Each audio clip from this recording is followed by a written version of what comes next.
What's up everybody, Soul here with another sort of Convallaria video, and today we're going to talk about the new king of the hill, the ridiculous, the unbelievable, the unstoppable, the irrefutable Camelot.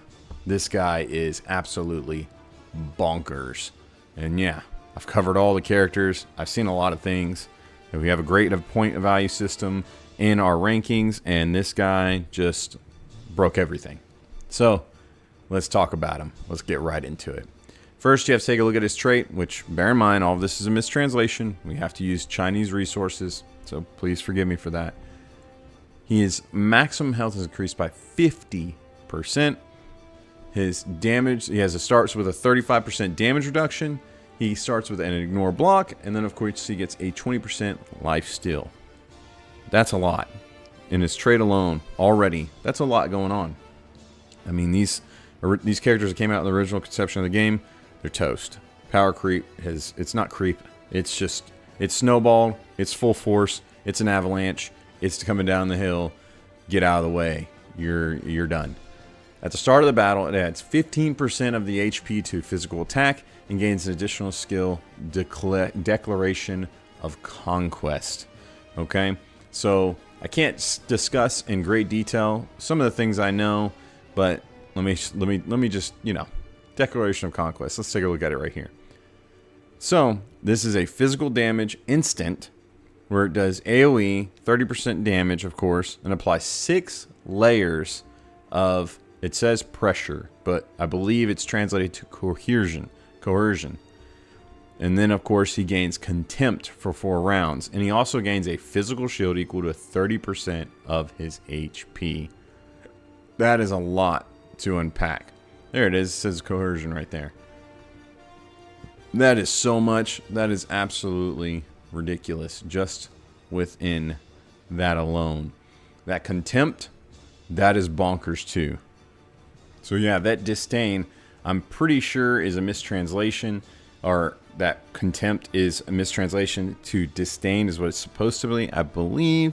And so what that's going to do is basically it's going to give you bonus damage to anyone with the Coercion stack. And then when they attack you, you're going to recover, I think it's 35% HP if they have 6 stacks, if Camelot is injured. There's a lot going on in this kit. It's kind of bonkers. But man, that is a lot of things happening all in his trait just off of that right there, what we read. It goes further though. Before an active attack, he applies 3 layers of that coercion or pressure to the target for 2 rounds. If the target already has coercion, you will act again. That's right, you will gain the act again. And then reorganize army is what it says. I think it's just called regroup in the translated version. But that basically just means he can't act again in the same fashion for 2 turns, I believe, is the cooldown. But man, that's still really, really cool.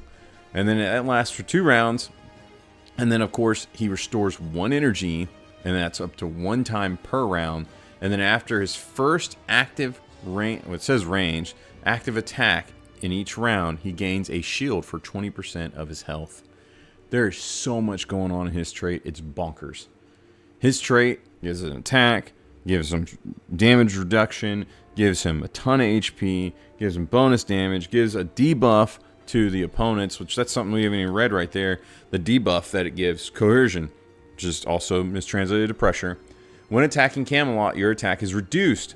When attacked by Camelot, your defense is reduced by 1% of Camelot's maximum health, stacking up to 6 times. That's crazy. And then, of course, when attacking or being attacked by others, and it says Knight Alliance, your attribute values are reduced by 0.5% of Camelot's max health. There's so much going on here. He in the scale, when we're ranking and we're tallying up his stats, he literally has 20 points in his trait alone. That is the most value we've seen out of anyone's trait. He is bonkers. Absolutely bonkers. Now let's take a look at his other abilities. So first in, we got Breaking the Formation. This has a 0 energy cost, 2-turn cooldown, where he basically charges in to charge for 120% damage, and he does AoE damage, and then of course it has a no resolve effect on targets hit. Really, really nice stuff right there. Free, nice charge. Decent stuff. Now you're looking at his rank 1. He gets a passive, which is titled Shield right here. Where basically at the start of combat, he gets a physical shield equal to 50% of his maximum health. Blah. Meh. That's what that skill is right there, in my opinion. Very much something you're not going to utilize, in my opinion. Maybe you will. I apologize if you do. On the left side, you've got Will to Survive. Passive. Maximum health is increased by 15%.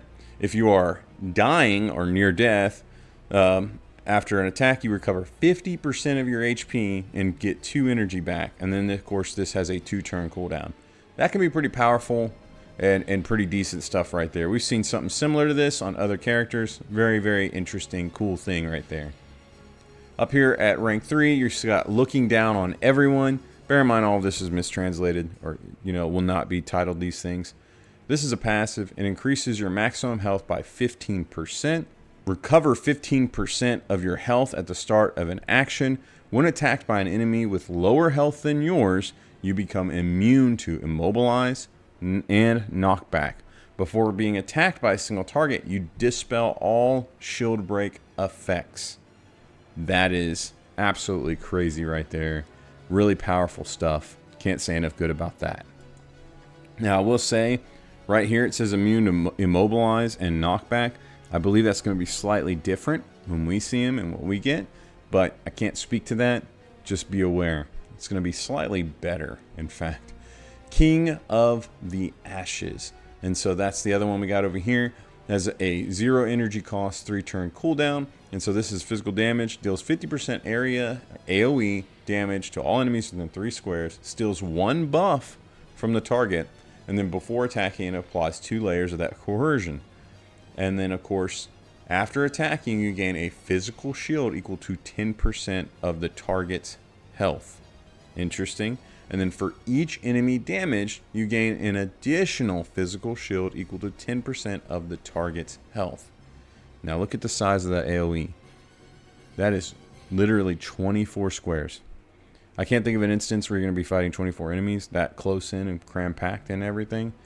But there's still a lot of room for a lot of people to be hit there. You're getting that many shields, period, dot, for all those hit. It's crazy. It's really, really powerful. That's crazy. Up here at rank 5, you have his reactions. King's Will to Fight. This reduces physical damage taken by 15%. After being attacked, you act again immediately and recover 30% of your health. That's HP. Whoa. When the repelling effect is triggered, so all debuffs of the player are dispelled. Like period dot, they are gone. That's crazy. Now, you have an act again in your trait, and it creates a debuff for that regroup where you can't act again. This still will take effect. It will count as an extra act. So that means it stacks. So potentially he can get 3 acts in 1 round. That's crazy. That's absolutely bonkers. On the other side over here, which is obviously not what you're going to want, but it's here, you have a reaction where it increases his healing by 30%. And then, of course, he gains a damage 3 buff when he does receive that healing for 1 turn. Maybe you will want to use that. I can definitely see some utility there. But it's still, this is bonkers over here on the right. Up here at rank 7, he has his leadership aura, which is pretty cool. You got your standard stuff. I'm going to skip right over. And then when healthy, damage is increased by 10%. If they have a physical shield, 30% or more of their health in value, that is, their attack is increased by an additional 10%. So if they have, as in anyone who fits this aura, and that being Union. So if any of your Union people have a shield value worth at least 30% of their HP or more, they're gaining a total of 20% bonus to attack. Pretty nice stuff, honestly. On the other side, you have his big band nasty attack. I believe it translates to something like This is a mistranslation. Judgment leading the way. I believe it translates to something like solo carry. It's crazy. It's 3 attacks in 1. It starts with an instant. It's just like Auguste. He leaps into the target location. That's different. And deals 40% AoE damage to all enemies and inflicts no reaction skills. After the attack, it changes, of course, to a different attack, which is mistranslated here. Judgment, 1,000 troops rout. So that second skill that it unlocks, just like Auguste, as I said, is a 100% damage. It's AoE as well, 3x3, and it applies Isolate to the targets. The really, really powerful stuff right there. And as you can see, that's how big it is. It costs 1 energy and has no cooldown. And then it triggers into this next skill, which also is 1 energy cost. Judgment, Conquer the World, where he then leaps again to the target location, dealing 170% AoE damage and a 3-tile radius. However, the skill multiplier decreases by 15% for each additional enemy hit, to a minimum of 110%. But there is a catch. Against targets with that 6 stacks of coercion, that hard locks how much damage he does in that 170%. That's massive. And then, of course, it additionally stuns the target. Really, really powerful stuff. And in the end, when it's done, it all resets back to the original skill, which is Judgment leading the way, which has a 3-turn cooldown. So in essence, you want to have some cooldown reduction with Camelot, and you want him to just spam this all day long, all day, every day. Spam, spam, spam. Leap in, hammer time, killing stuff. It's bonkers, and it's great. It's amazing. It's oh wow. You know, I'm baffled. I'm dumbfounded. Up here in basic attacks, we've got Fight Back, which is of course restores 1 energy when he strikes and hits. Pretty standard stuff. Nothing wrong with it. Decent. And then on the other side, you've got his unique basic attack, which is Crush right here.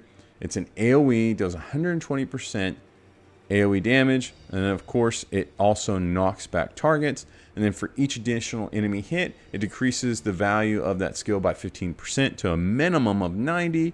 And then of course, if they have that 6 stacks of coercion, then you're still doing that 120% period dot no matter what.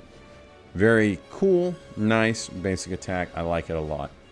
And then up here at his rank 11, honestly, these are kind of negligible, but they also are cool in their own ways and have some unique stuff going on. And so he has a massive AoE right here that has 2 energy costs, 3-turn cooldown, deals 85% AoE damage to all enemies within 3 squares, and it inflicts no healing. So this is a massive AoE, no healing.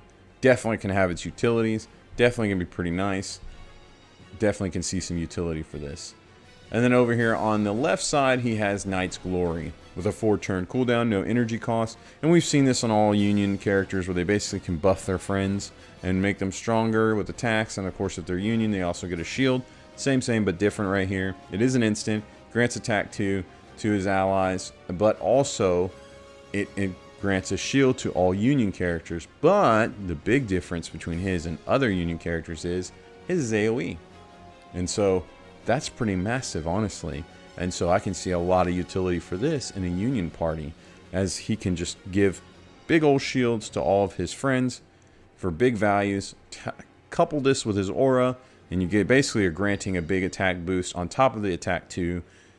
There's a lot going on here. Definitely a lot you can play with and do. Camelot is wow. He's just wow. And then, of course, his rank 13 skill. I'd actually recommend going after it if you're going to use Camelot, which you probably are. And that's Unbreakable Will, where he gains physical defense by 20%. And then, of course, reduces that damage taken by 20%. Absolutely fantastic on him. Highly recommend it. Highly, highly recommend it. And so, in all, that leaves us with some questions on his ranking. And so, as you can see right here, he is coming in with a 17.5 in his physical damage. He is the now highest physical damage dealer in the game, according to our rankings and point system. He has a 15.5 in tanking, He is right in there behind Layla, who is the strongest in tanking as far as their ability to do so. He's in there. He's up there. He's a hoss. 8.5 in healing, which is super good. 0 in magic damage. 12 in buffs, which is very good. 14 in debuffs, which is very good. And 12 in utility, which is also very good. He is overpowered. He is strong in so many categories, bringing his total to 79.5, putting him well over 10 points clear of the second strongest character, who was just throned a few weeks ago, SP Samantha. Now he is here as our strongest character in the game, period. 79.5, 79.5. It's worth saying multiple times. It's insane. This character is absolutely crazy. He is very, very powerful. He is doing so much. And yeah, and that's all without his signature weapon, which I don't have anything to show here for his signature weapon. You pull some stuff off the Chinese side and whatnot. I'm just always fearful of doing that. So I'm just going to speak on it. It gives him a bonus of like 20% HP. It gives a bonus of attack 2 anytime you grant a shield. So that's really nice. And then also it grants a bonus of 20% additional AoE damage, which I think is called like Dark Fire. It's bonkers. It is his best in slot weapon. Period. It's very obvious it's going to be insane. You want to pull it. If you're pulling for Camelot, you want his signature weapon because the way they work together is crazy. With that said, let's take a look at the tarot. So if we're pulling for Camelot, we want to increase our odds where we have the best chances to pull for him. Sadly, his artwork is a little questionable. I'm not saying it's bad, and I'm not saying that AI did it, but I'm led to believe that AI might be involved, and it's not the best. With that said, there's not a lot to glean here compared to other art and other images that we've seen from sort of Convallaria characters, and so I think this might be a phase where XD kind of experimented and did some things with AI. I don't know. I think they've moved away from that, and I hope they stay away from it. But during this phase, I think Camelot falls into that, and so there's not a lot of clear and obvious things. I pointed out a few things, as you can see on your screen, so I'm going to go over them really quickly. For one, the number 13 at the top of the screen, top of the death card, I'm sorry, the Roman numeral. We see 13 spears in behind Camelot, which is the blue circles, and so that's kind of indicating the number 13 and representing that. We definitely see that similarity there. Now the scythe or the sickle for the death figure, we see like shredded, torn ribbons interweaving and around his sickle. We see the same thing around those spears doing the same thing. And then of course we see on his lantern, usually he's holding that lantern up, kind of guiding people. In this case, he's holding the lantern down. His axe acts as a lantern. It's a big ball of fire. As you can see, it's creating all kinds of burns and madness, and it's killing people, so it's guiding people. Just like Death's light, his light is guiding people to their death. Of course, he's mounted on a horse, just the same as the death is on the death card.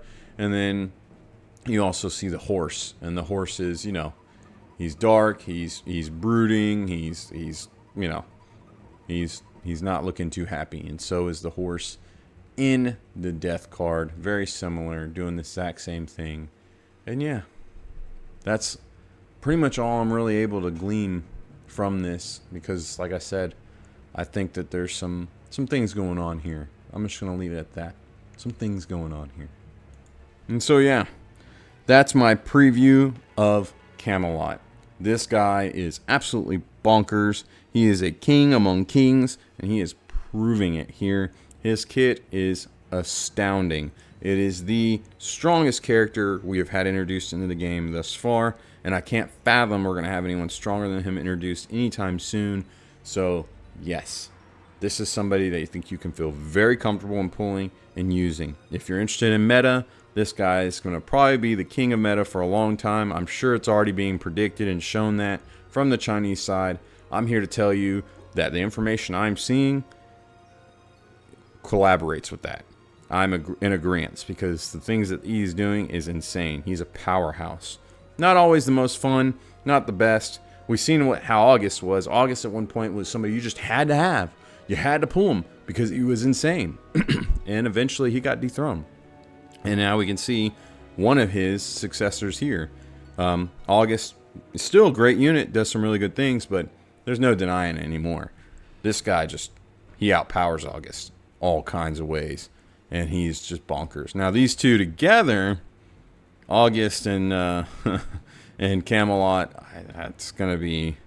they're gonna be the rage machines. They're gonna be the turn one team of destruction. It's gonna be crazy. Can't wait for it. So let me know down in the comments what you think, what you're expecting. Are you pulling for them? Are you happy about it? Are you upset that there's such a powerful character coming into the light? Tell me all about it. I'm eager to hear it. With that said, huge shout out and thank you to my Patreon members. As you can see, we've changed the way we do things over here. Now we have soldiers in our Patreon, and so these are my soldiers that represent our army. If you'd like to join our army, our effort, and support what we're doing, make sure you check out the link for the Patreon down below and support us. It allows me to make the content, keep everything rolling, and of course you get to join me in all of my game creation and fun and play a role in my stories, and I love it. And also check out the link for our Discord down below, where of course we talk all things sort of Convallaria and then some.